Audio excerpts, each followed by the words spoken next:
and she just is the most quiet, comfortable, luxurious thing.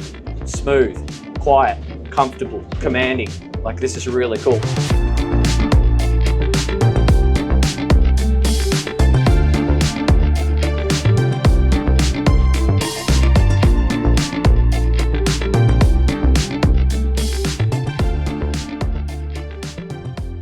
Okay, so we've got the IPS 1200s on this boat, but that means 900 horsepower, guys. So that's the upgraded from the standard motors. We don't have the wing station. We'll talk about that a little bit later. I'd recommend that you do get it, and I'd say most boats probably do have it, although here in Thailand, probably less of a necessity because you're probably going to be running it with crew. But in this part of the video, we're just going to run the boat through the motions. We're going to take her up to speed, go through a couple of turns, nothing crazy because it's not that sort of boat, and just bring you along for the ride. So I think on that note, let's get the boat up and moving. So just coming through 900 revs, I got my fuel flow on both. I'm talking in litres today. I've got a Seakeeper gyro, which is activated, coming through 1300 RPM. Seeing 13 knots. The first thing that I've noticed on this boat whilst flying the drone earlier for these shots is the sound insulation is fantastic. This boat is very, very quiet, but it's not just up here, it's right the way throughout the boat. So when you do walk around on the lower decks, the engine noise is not intrusive whatsoever. It's a luxurious experience. So from a guest perspective, it's going to be comfortable. So seeing 1500 revs, seeing 150 litres total consumption. Visibility is really, really good out to here, and then you've got some pillars either side. I'm going to feel like I need to come through that little lump there at 1500 revs, seeing 1700, now at 17 and 18 knots. She feels like she's starting to boogie, and I'm going to get up to 21 before I start my turn. 19, seeing 1800 revs. 20 and a half, that's good enough. Clear to port, and let's start our turn looking for fisherman's pots. So I've got a couple of footrests which I've deployed. You don't have to have them, but it's just comfortable for my short little legs here to drive from the seated position. And this is definitely a boat that you can sit back here and enjoy this stance if you choose. Just coming through that turn at 1940 revs, seeing 246 litres total consumption and 20.5 knots speed over ground. So next thing, with the Seakeeper gyro on, I'm doing a full lock turn there, and the heel is comfortable, moderate. So from a guest perspective, if you're going to be up on the bow or just behind the helm here, you're not going to be rocking around too aggressively. And let's increase that speed and get up to that 21 target speed as I was mentioning before. 2000 RPM. So whilst these are thick pillars here and here, it doesn't bother me so much. You've got plenty of ability to move around and change your sight lines, but from this elevated stance, you do have quite a command over everyone else. So from a safety perspective, I don't think I'm worried about that. You really are noticeably higher than every other boat out there. Not every other boat, but some other boats. So you're looking over people rather than trying to look through. Maintaining 21.5 knots at 2030 RPM, consuming 269 litres per hour total with the big motors. This is comfortable. This is comfortable. Yeah, definitely the sound is the takeaway. Luxurious is the way it feels. You can have someone next to you enjoying the ride. This carbon seat is a statement in itself. It's just so cool. I love how that they've managed to combine the dash carbon with the seat here, but it's all functional. I got my air conditioning, which you definitely need here in Thailand. I've got the twin displays at the right angle just here, and everything is at hand in terms of a place to put my phone, a place to put a drink, VHF just there. So it's a functional boat. If you're going to be operating it by yourself, but it's also definitely a comfortable boat if you're going to be just enjoying the ride, because this is eating it up quite nicely. So we're just going to do one turn down here, then we're going to go find somewhere to play with the anchor, deploy that and see how that all works. But I'm going to increase my speed before I get there. 2,120 revs and climbing. All right, we might just try standing up just for the fun of it. So I'll raise these footrests. Okay, got a good lookout for any fisherman's pots here. I love how those cushions, the backrest cushions up on the bow and the roof are heavily weighted, so I don't really have any concern about them blowing away. So that's a nice thing, one less thing to worry about. 22.9 knots with 2,120, and let's just give it a little bit more. That's at 300 litres consumption.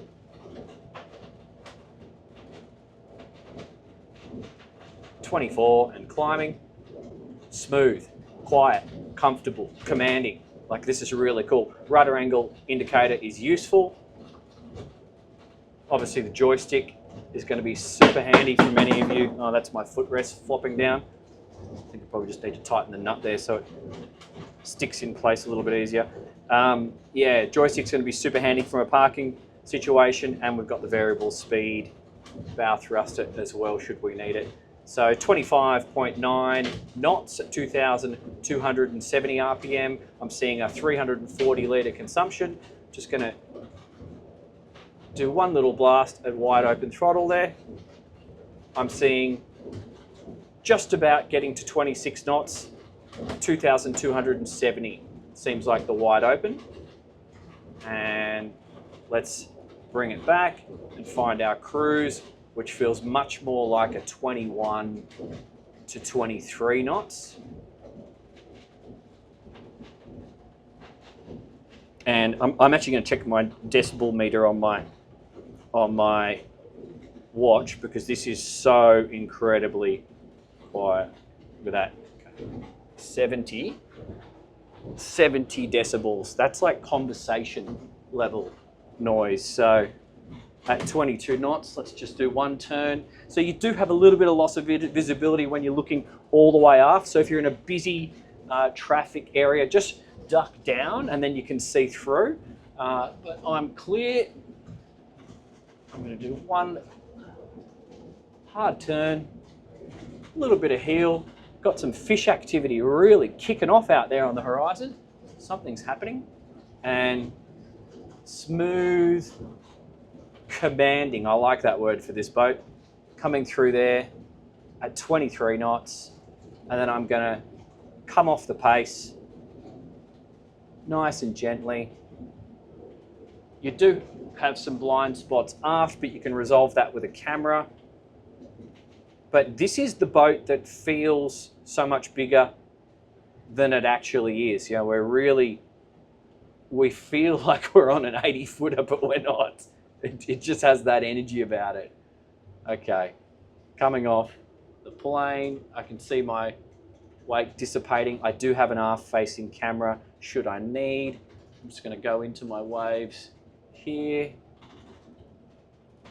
We're seeing a little bit of spray making its way up and over the bow, but not much. 12 knots. Yeah, this is cool. You really do feel special up here. 11 knots. And then at this slow speed, displacement speed, we're seeing a consumption in the region of 50 litres total.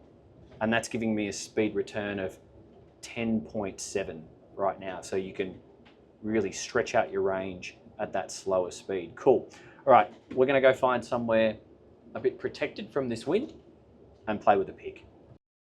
So operating the anchor, and also if you're doing med style mooring, you want to open both of these wings just here so you have full access to the bow. Just pass me the camera and I'll show you. This is actually fender storage, but also chain locker. So you can see you've got full access. Hopefully you can see what's going on there. So that's what's going on there. And this closes. So you can store most of the fenders and lines up the bow here, and you have other options down the back of the boat. You can see your access forward, operating the anchor. You've got the foot button just there. You've got a regular plug in, and you can also do it from the helm. And the crew quarters, actually, I'll just pass me the camera again. I'll just quickly poke that down here. It is 2 singles and a head just there on port. So the crew are completely separated from the rest of the boat, should they need to be. So maneuvering and handling. We did do some docking under joystick when leaving the marina. She does have a lot of windage, this boat, so you need to be aware of that, but because of her displacement, it takes a bit of time for the environment to take over, so you do feel quite solid and secure up at the helm. You've got so much height, you do see a lot of what is going on around you. I do believe some more cameras. We have an aft-facing camera, but I've now experienced the full 360 cameras. They are so wonderful. I'd love to see if that's available, or if it's not available now, sometime in the future would be great to see on this brand, because it'll just make your whole life a lot easier. But in terms of how the boat performs, we tried both transverse, throttle only, and joystick, and I did it in the marina and out here in the open water, and the boat responds quite nicely. But I think as a rule, she really is like a 21 to 23 knot cruise very, very comfortably if you're in transit. And if you want to back it off into those high teens, no problems. And your long distance at that 10, 11 knots seems to make sense. And she just is the most quiet, comfortable, luxurious thing. I'd have no issues running this thing up and down the coast in Australia if you wanted to do some short runs. Obviously having that speed potential makes your 100-mile, 200-mile days a lot more possible, because why be out there when you don't need to be? I'd rather be anchored up or at a beautiful place enjoying the boat than stuck out at sea. So yeah, this is cool. This really is cool from an operational perspective. The crew can be comfortable, they can access all the important places, and they don't have to interfere with you. And from a solo operation perspective, it is possible. I'm not going to say solo. You probably want to be running a boat this big with a partner, provided you have a little bit of an idea on how to drive boats. It's totally doable, I guess. So we do go into a much deeper dive on this boat, the things we like, the things we would improve, and also talking about pricing, warranties, options, and all that sort of stuff that interests a buyer. That's over there on the exclusive content. Check out the link in the description below. Don't forget to subscribe, guys. Even though the subscriber number is not the biggest deal for analytics these days, it seems like all the boat factories care about it, and that's how I get access to these boats. So the more of you watching, sharing, liking, and commenting, that opens doors so I can come and live this awesome life, which I thank you so much. It's thanks to you that I get to do this. So yeah, guys, I'll pop up a link of a competing boat. Go and do your homework if that's of interest to you. And otherwise, I hope you're enjoying yourself wherever you happen to be, and I'll see you in the next one. This boat is perfectly suited because you have indoor-outdoor feel. It's all about the connection to the water. This place is a beautiful place. You're in air conditioning, but yet you're very close to the water. You have the ability to go out onto the huge beach club area. Once the tenders, jet skis are deployed, you're undercover. You've got a wet bar, really nice area to be. You can